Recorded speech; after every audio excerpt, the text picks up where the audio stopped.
Welcome to Coin Insider. I'm your friend Abhishek, and on this channel, we uncover the truth behind money, markets, crypto, and the global economy.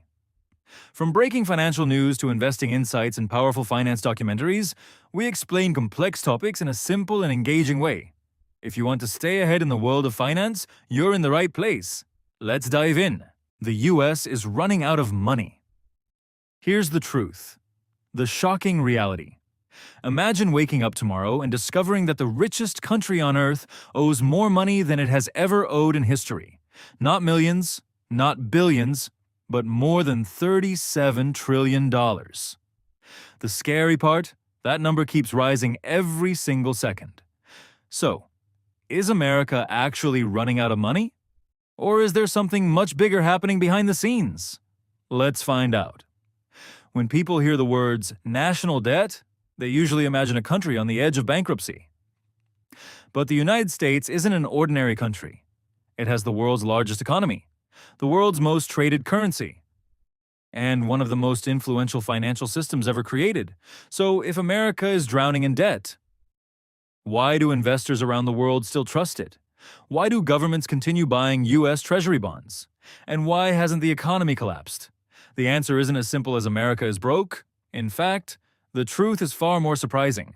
To understand what's really happening, we first need to understand how the United States built the largest national debt in human history. Let's go back in time.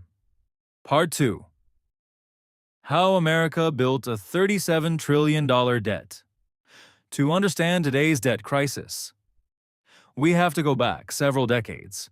The U.S. government spends money on defense, healthcare, social security, infrastructure, education, disaster relief, and many other programs. Sometimes tax revenue is enough to cover those costs, but often it isn't. When spending is higher than revenue, the government runs a budget deficit, and to cover that gap, it borrows money. How does it borrow? By selling U.S. Treasury bonds.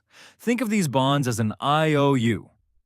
Investors lend money to the U.S. government today, and in return, the government promises to repay that money with interest in the future. These bonds are purchased by individuals, banks, pension funds, companies, and even foreign governments. For decades, they've been viewed as relatively safe investments. Over time, those yearly deficits added up. Wars, economic recessions, the 2008 financial crisis, the COVID-19 pandemic, and rising government spending all contributed to a much larger national debt. At the same time, the U.S. economy also grew significantly. That means debt increased, but so did the country's ability to produce goods, services, and income. Even so, the total amount borrowed kept climbing, and today, it has reached a level that continues to spark debate among economists and policymakers around the world. But here's the biggest question. If the debt is this large, why do investors still keep lending America more money? Part 3. Why does the world keep lending America money? This is where the story becomes really interesting. If any ordinary person owed trillions of dollars, nobody would lend them even more money. So why is America different? The answer lies in one word: trust. For decades, the US dollar has been the world's dominant reserve currency. International trade, oil transactions, global investments, and many central bank reserves are linked to the US dollar. Because of that, US Treasury bonds have long been viewed by many investors as relatively safe assets. When uncertainty increases around the world, some investors even move money into US government bonds instead of taking bigger risks elsewhere. But there's another reason. The United States has never completely failed to repay its treasury debt on time in the modern era. That long history has helped build confidence among investors. It doesn't mean there's no risk, but it explains why many institutions still choose to lend money to the U.S. government. However, trust is powerful, but it isn't guaranteed forever. If debt keeps growing much faster than the economy, or investors begin to lose confidence, the entire financial system could face new challenges, and that's where the real story begins. So what would actually happen? If America's debt keeps growing year after year, the answer might surprise you. Part 4. What happens? If America's debt keeps growing.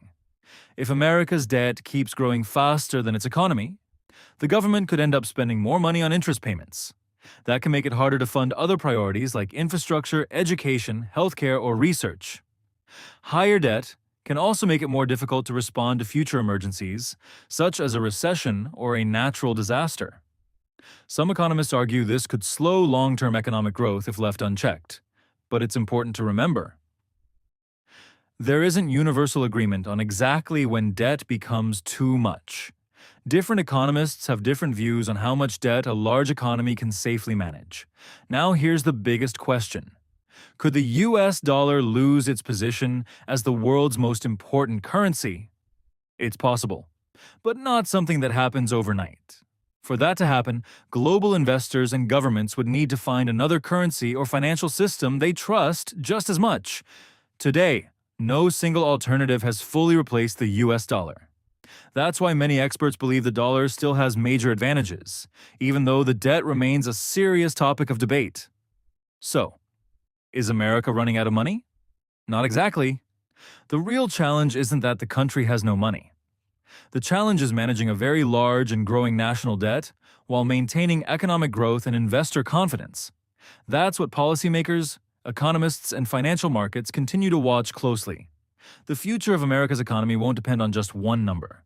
It will depend on how the country manages its debt, supports growth, and responds to future challenges. What do you think? Will the US remain the world's strongest economy? Or could another country eventually take its place? Let me know in the comments. And if you enjoy simple, fact-based finance videos, don't forget to like, subscribe, and turn on notifications, because the next financial story could affect all of us.